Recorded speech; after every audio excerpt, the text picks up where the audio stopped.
Hello, America. Hello. Hello. Hello, America. First, let me get this off my chest. Thank you, America! You have proved that we are not a nation that will be stuck in an awful, vile way of thinking, but that we will be moving forward and that we are stronger as one. I want to especially thank all of the volunteers in this campaign who have donated countless hours, because I know that this campaign has been a very, very long one. I also want to thank all of the campaign staff that I have had the pleasure to meet, and the campaign staff that I have not had the pleasure to meet yet, who have also donated countless hours to make sure that our country moves in the correct direction. But most importantly, I want to thank all of the voters, those who voted early and those who voted today.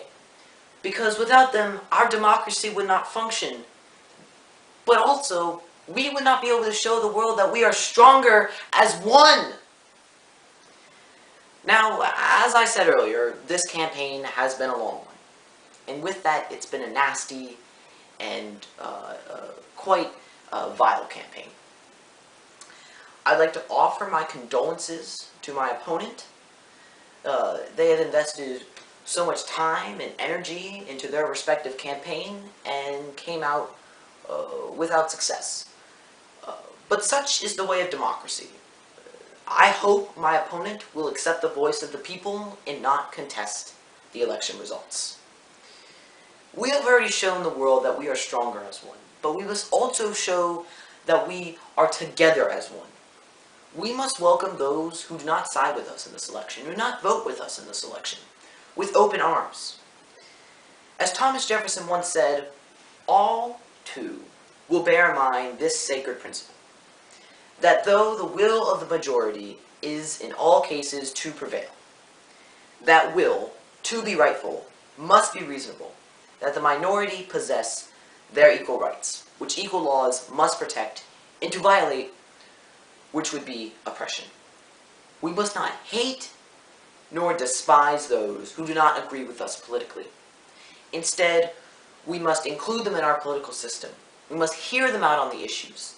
And we must compromise with them so that we are not an exclusive government for those who side with us, but that we are an all-inclusive government that satisfies the needs of all of its citizens.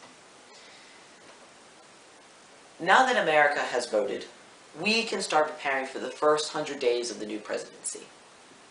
Our greatest mission in the first 100 days will be to deliver our crumbling infrastructure a workforce that will ensure its repair.